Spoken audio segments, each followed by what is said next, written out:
पाकिस्तान की जंगी तारीख़ के हवाले से भी हम आपको बताएंगे आगे चल के कि पाकिस्तान की जंगी तारीख़ कैसी है। हमेशा से हमने पाकिस्तान ने जो दुश्मनों को पैगाम दिया है उसके दांत खट्टे किए हैं, और आज 27 फरवरी का दिन है।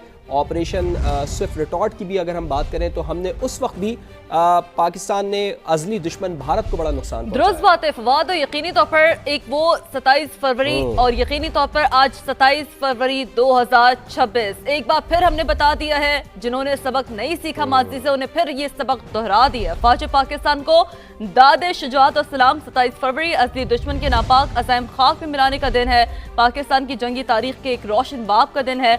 और आपको इस हवाले से भी बता रहे हैं कि ऑपरेशन स्विफ्ट रिटॉर्ट का हम जिक्र कर रहे हैं। पाक फौज ने कंधार में अफगान तालिबान का लॉजिस्टिक बेस भी मलियामेट कर दिया है। तो एक और डेवलपमेंट सामने आई, अफगान तालिबान की जारियत का मुंह तोड़ जवाब दिया जा रहा है और पाक फौज ने कंधार में अफगान तालिबान का लॉजिस्टिक बेस भी मलियामेट कर दिया है। इससे पहले ब्रिगेड हेडक्वार्टर्स जिसे नेस्त नाबूद कर दिया था और अब लॉजिस्टिक्स बेस भी मलियामेट कर दिया है। अफगान तालिबान की जारियत का मुंह तोड़ जवाब दिया जा रहा है। सिक्योरिटी जरा ये बता रहे हैं, मैली आंख से देखोगे तो जवाब बखूबी तौर पर देना हम तुम्हें जानते हैं।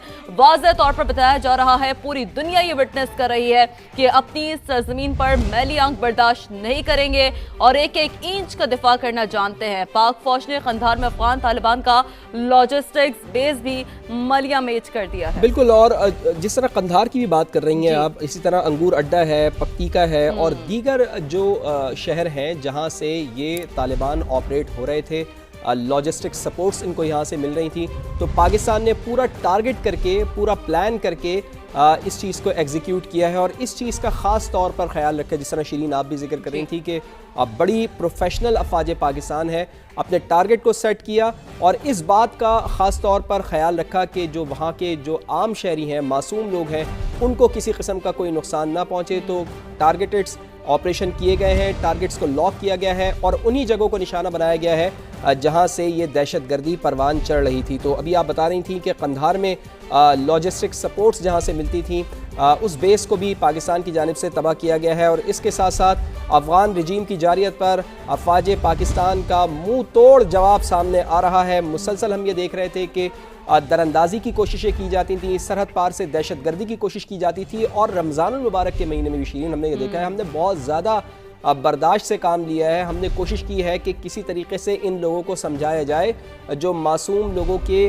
कत्ले आम में मुलविस हैं, लेकिन ये लोग समझने वाले नहीं हैं। अभी माजी में हम ये देख रहे हैं, 2 रोज़ पहले करक में जो वाक़या पेश आया है, इसके साथ साथ बाजोड़ में जो वाक़या पेश आया है, इंतहाई अफसोसनाक वाक़या कि एम्बुलेंसेस को भी नहीं बख्शा जा रहा है, एम्बुलेंसेस में भी लोगों को ज़िंदा जलाया जा रहा है। इसके साथ साथ जो पुलिस वैन है उसको भी दहशतगर्दी का निशाना बनाया गया और उसमें भी लोगों को ज़िंदा जलाया गया, वहाँ पर भी लोगों को शहीद किया गया। तो बड़े धड़ल्ले से ये लोग कोशिश करते थे कि सरहद पार से पाकिस्तान में दाखिल हों और फिर यहाँ पर दहशतगर्दी करें और यही वो मराकज़ हैं जहाँ से ये दहशतगर्द पाकिस्तान में दाखिल होते थे और उन दहशतगर्दी के मराकज़ को अब अफवाज पाकिस्तान ने ख़त्म किया है, तबाह किया है, नीस्तो नाबूद किया है, बर्बाद कर दिया है। और इंशाअल्लाह ताला अब हम ये देखेंगे कि मुस्तक़बिल में अब यहाँ से कम अज़ कम दहशतगर्दी नहीं होगी, लेकिन अफ़गान जो कौम है, ख़ास तौर पर अफ़गान तालिबान रजीम है, इसको अब इस चीज़ से सबक सीखना होगा। इसको अब उस चीज़ से हटना होगा कि वो गोद में बैठ गया है हिंदुस्तान के, वो गोद में बैठ गया है इसराइल के और ये तीनों ने एक नेक्सस बना लिया है पाकिस्तान के ख़िलाफ़। और अभी क्वाडकॉप्टर्स का हम जिक्र कर रहे थे, आज की ट्रांसमिशन में भी हम ये देख रहे थे कि क्वाडकॉप्टर्स वो पाकिस्तान के ख़िलाफ़ यूज़ कर रहे हैं और वो एक ऐसी कंट्री के ख़िलाफ़ यूज़ कर रहे हैं कि जो टेक्नोलॉजी में बहुत ज़्यादा आगे है। दुश्मन के दांत हम खट्टे कर चुके हैं। ऑपरेशन बुनियानुम मरसूस में, ऑपरेशन राह हक़ में हम ये पूरी दुनिया को दिखा चुके हैं, पूरी दुनिया इस चीज़ का एतराफ़ कर चुकी है। डोनाल्ड ट्रंप एतराफ़ कर चुके हैं कि पाकिस्तान ने 7 से 8 तैयारे, रफ़ाइल तैयारे भारत के गिराए हैं। तो ये अफ़गान तालिबान रजीम को ये बात समझ में नहीं आ रही है कि जब हम भारत के दांत खट्टे कर सकते हैं, अपने से कई गुना बड़े दुश्मन को हम नीस्तो नाबूद कर सकते हैं, मलियामेट कर सकते हैं, तो आप क्या पिद्दी ना पिद्दी का शोरबा हमारे सामने। लेकिन फिर भी पाकिस्तान की जानिब से वही कहा जाता है कि सरहद के उस पार यानी अफगानिस्तान में भी मुसलमान हैं, तो हमारी कोशिश यही होती है कि मुसलमानों को किसी किस्म का कोई नुकसान नहीं पहुँचे।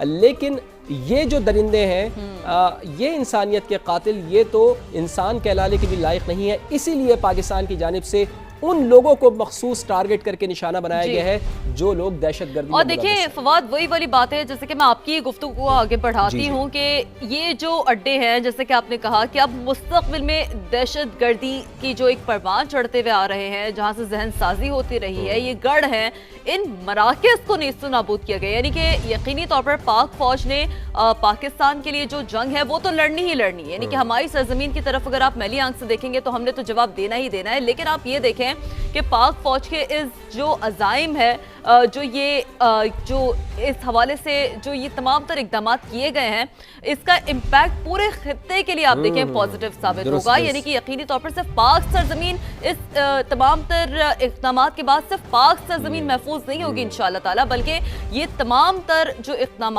हैं वो पूरे खित्ते के अमन के लिए बहुत ज्यादा जरूरी है। और हमने तो बारहा इस हवाले से बात की है, दुनिया इस बात को एडमिट करती है। अब तो खित्ते से बात बहुत आगे चली गई है, अब तो पूरी दुनिया के हवाले से हम बात कर रहे हैं कि देखिए ना, दहशतगर्दी अगर परवान चढ़ रही है तो अब नाम लिया जा रहा है अफगानिस्तान का, और इसके साथ साथ भारत का नाम भी सामने आ रहा है। आप कनाडा की मिसाल ले लें, जी। आप ऑस्ट्रेलिया की मिसाल ले लें कि वहाँ पर दहशतगर्दी हो रही है तो उसके पीछे कौन निकल रहा है? उसके पीछे निकल रहे हैं अफगान तालिबान निकल रहे हैं, अफगान तालिबान रिजीम निकल रही है, उसके पीछे भारत निकल रही है। तो अल्टीमेटली हम ये देख रहे हैं कि अब दुनिया को भी ये रियलाइज़ होना शुरू हो गया है कि जी दहशतगर्दी के मराकज़ तो यहाँ पर कायम है। भारत दहशतगर्दी कराता है अपनी प्रॉक्सीज़ के ज़रिए, और ये प्रॉक्सी बने हुए हैं, अफगान तालिबान उनको सपोर्ट कर रहे हैं। और भारत, असल में मसला भारत का यही है कि जो उसको शिकस्त उठानी पड़ी है, जो उसको हजीमत उठानी पड़ी है, जो खिफ़त उसकी नहीं मिट पा रही है, वो ऑपरेशन बुनियानुल मरसूस में जो हमने उसके पाँव काटे हैं, उसके हाथ काटे हैं, उसके दंदान शिकन उसको जो जवाब दिया है, उसके दांत खट्टे किए हैं, तो उसका किसी तरीके से वो बदला लेना चाह रहा है। इसी वजह से वो पागल हुआ है। हम ये देख रहे हैं कि मोदी अभी इसराइल भी गया, और इसराइल के दौरे के दौरान ही हमने ये देखा है कि अफगान तालिबान को ये बात की गई है कि मोदी की जानिब से भी और इसराइल की जानिब से कि अफगान तालिबान के हाथ मजबूत किए जाएँ, इनको स्ट्रॉन्ग किया जाए और इनके ज़रिए पाकिस्तान में दहशतगर्दी की कार्रवाइयाँ की जाएँ। लेकिन सलाम है हमारी अफवाज पाकिस्तान को, जो मुसलसल चौकस हैं, जो मुसलसल सीसा पिलाई दीवार की तरह हमारे हिफाजत के लिए खड़ी हुई हैं। और हम ये देख रहे हैं कि कोई भी मैली आँख से देखने की कोशिश करता है तो हमारी अफवाज पाकिस्तान उसकी आंखें निकालने के लिए हर दम तैयार है। और आज इसका अमली मुजाहरा हमने ये देखा है कि अफगान तालिबान रिजीम के ये दहशतगर्द, ये फितनातुल खवारिज, ये फितना अल हिंदुस्तान के पिट्ठू, इन्होंने पाकिस्तान पर मैली आँख से देखने की कोशिश की, पाकिस्तान में दहशतगर्दी कराने की कोशिश की, लेकिन पाकिस्तान ने बहुत बर्दाश्त किया। पाकिस्तान ने बर्दाश्त का दामन हाथ से नहीं जाने दिया। लेकिन जब मुसलसल इनकी जानिब से दरअंदाजी की कोशिश की जाती है तो अब पाकिस्तान ने इनको जवाब दिया है, और जवाब पाकिस्तानी अफवाज ने मौसर अंदाज में दिया है, इनके ठिकानों को मलियामेट कर दिया है।